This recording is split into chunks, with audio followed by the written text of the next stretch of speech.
Continuação da leitura do livro Linha d'Água, do Amir Klink. Eu descobri o mar lendo coisas distantes do que eu faço ou escrevo.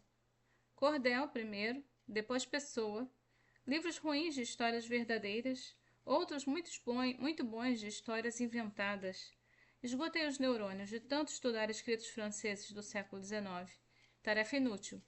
Até tropeçar num Pécher d'Islande e perceber que, em Paraty, o casamento com o mar de Lot era tão mais natural, tão menos dramático. Curioso admitir que, desse modo, lendo questionando, comparando relatos cheios de exageros com outros enigmáticos e tão concisos, eu aprendi mais sobre navegar do que em qualquer vintenária existência à beira da praia. Antes de chegar ao fim do pesado volume de História Trágico-Marítima de Portugal, eu parei de ler. Intrigante a brevidade de uma empresa tão ousada como a Portuguesa de Além-Mar. Uma empresa ainda incompreendida, cujo mérito foi bem maior do que os Brasis do caminho. Pena mesmo que os professores de história que tivessem lido tão pouco. Pena a excessiva competência comercial dos portugueses e de seus financiadores. Guardaram tão bem seus segredos, os tesouros de conhecimento que construíram, que os levaram consigo a ousadia de abrir mão de um caminho fácil, sem a vantagem da ignorância logística permitida no norte, onde as distâncias intercontinentais são pequenas. A coragem de adentrar no hemisfério sul, que não oferecia o comodismo de uma estrela polar, e indicar latitude e direção, o uso de uma ferramenta herege em plena Inquisição.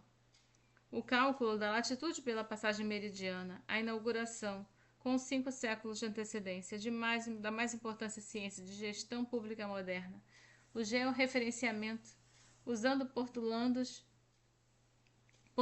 e marcos geodésicos ou quinas, o descobrimento das engrenagens climáticas que regem os oceanos, os anticiclones, o grão-rodeio, como quase denunciou Camões num dos seus versos do Sexto Canto, o desenho dos barcos que até hoje não sabemos reproduzir ou manobrar, porque não restou um só plano de linhas ou plano de velas das caravelas originais. Foram tantos os ganhos, apesar dos naufrágios sucessivos, tamanha a cobiça que Portugal consumiu seus homens e navegadores até não mais voltar ao mar. A ganância foi a maior, o mal maior. Os barcos que no início de 1500 eram construídos com zelo e madeiras secas, em poucos anos passaram a ser feitos com pressa, e madeiras verdes.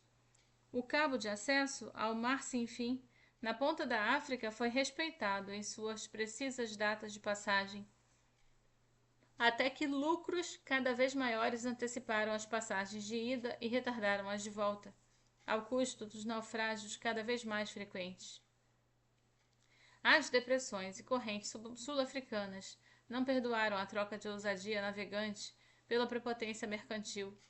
A peste negra de 1348 retornou a Lisboa em 1569, matando 60 mil pessoas. Acabou-se a empresa portuguesa quando se acabaram os seus navegadores. Acabou-se o Dom Sebastião na África, e sem herdeiros foi-se o trono para a Espanha. A obra dos portugueses, imensa, ousada e breve, ficou para o mundo, mais do que para Portugal. No fim das contas, o caminho fácil para o Oriente, que outras nações tentavam abrir pela passagem ártica de Nordeste, iludiu navegadores durante séculos. O indício que enganou a todos, e que só compreendi ouvindo as sucessivas pancadas no casco do Paraty. A 80 graus de latitude norte, era falso, ou melhor, enganoso. As milhares de toras de pinho da Sibéria Oriental, que desovam todos os anos no norte do Atlântico, no Spitsbergen, na Groenlândia, e na Islândia, regiões onde não há árvores, fazem de fato a travessia da passagem do Nordeste, um fenômeno conhecido como TPD, Transpolar Drift.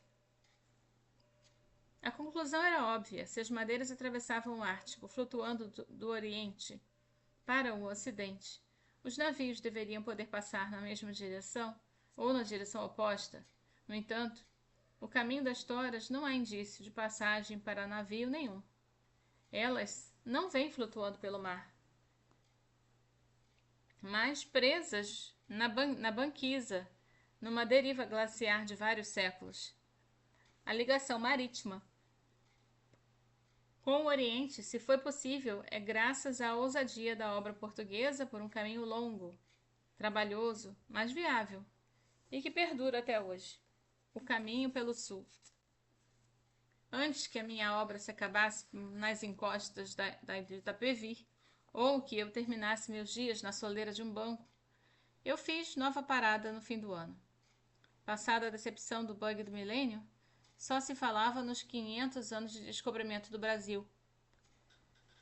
Por mais que eu me interesse pelo assunto, e por mais que eu insistisse que não houve nenhum descobrimento em 1500, mas eu admirava a consistência eufanística e tendenciosa do nosso ensino escolar. Provocando os amigos reticentes, eu dizia que ia acontecer alguma coisa com as apoteóticas comemorações dos 500 anos do descobrimento da América. Sem muito alarde, de repente, os gênios da comunicação que idealizaram o evento do milênio se lembraram dos que já estavam nas Américas, nas nações índias, da precisão do calendário da civilização maia, das 500 cidades do Império Azteca, da arquitetura e da tecnologia agrícola inca, da arte atacamenha e, no fim, das comunidades de escandinavos da Noruega e da Islândia estabelecidos por 4 séculos na Groenlândia e que de vez em quando vinham buscar lenha na América. E no instante, quando se percebeu que descoberta não foi a América, descobertos foram os espanhóis que vieram dar aqui. Encerraram-se em comemorações. Na América do Sul, havia, ao tempo que apareceram velejando alguns europeus, mais línguas, nações e habitantes. No caso do nosso descobrimento, estranhamente comemorado pelos descobertos e não pelos descobridores, as minhas previsões não se concretizaram. Haveria, além do vento em si, uma travessia atlântica, sob o formato de regata, entre a Torre de Belém e na Boca do Tejo e a Baía de Guanabara, refazendo até a Bahia o percurso da Esquadra de Cabral. Não aguentei. Inscrevi o Paraty. Muitos barcos dos descobertos de cá participariam e deveriam estar na margem atlântica dos seus descobridores até 9 de março de 2000, que era a data da partida. Do estaleiro de Itapevi, 2 participariam, o Ari e seu filho Marcelo no Razone, e depois nós, do Paraty menor.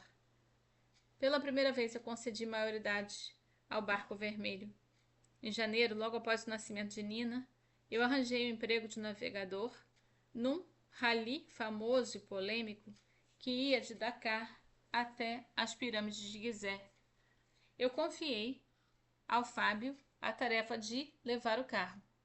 Atlântico acima até Lisboa. Ele chamou o Marcão para segundo a bordo, o amigo Luiz Mendes Júnior, o Zé Amoroso e mais 2 tripulantes que eu não conhecia. Eu lamentei não estar com eles. Fizeram uma viagem dura, mas sem contratempos, cruzando o Atlântico na contramão, com os alísios na cara o tempo inteiro.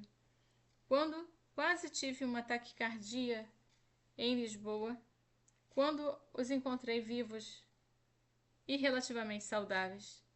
É uma viagem trabalhosa que muitos dos descobertos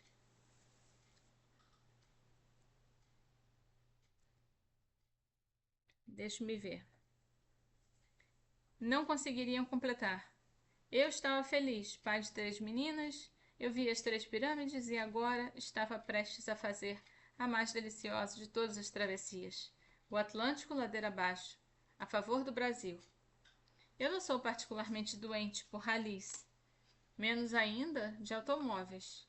Tudo o que eu desejo nessas máquinas é que me levem para onde eu quero ir.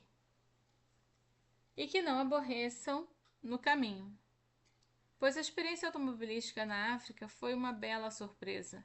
Os 4 carros que usamos, concebidos e fabricados no Ceará, apesar da inexperiência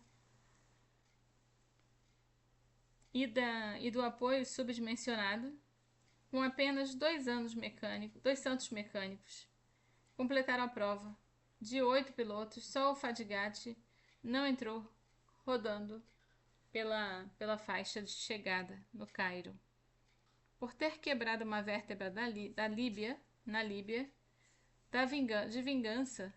No ano seguinte, se tornaria campeão mundial de rally, com um jipinho igual a um troller. É uma prova de perícia técnica para mecânicos, pilotos e fabricantes. A maioria das dificuldades não são estratégia nem naturais, mas construídas por regras. Nenhum mínimos percursos e prazos da chegada foram estimados. Quem erra, paga. Quem passa da borda da morte, não há barcos de apoio, resgates contratados, também não há nossas regras burocráticas de sempre. Só precisava curtir. Ética, segurança e atitudes de companheirismo valem mais do que o regulamento da prova. Os poucos grandes navegadores solitários que eu conheci, como Lloyd Peyron e Marc Tiercelin, Isabelle Altissier, salvaram pódios históricos para salvar um colega da perseguição. Outra vez, foram salvos no automobilismo e não existe esse desprendimento. Não que me lembro de um único piloto largando a prova para se socorrer a um colega acidentado.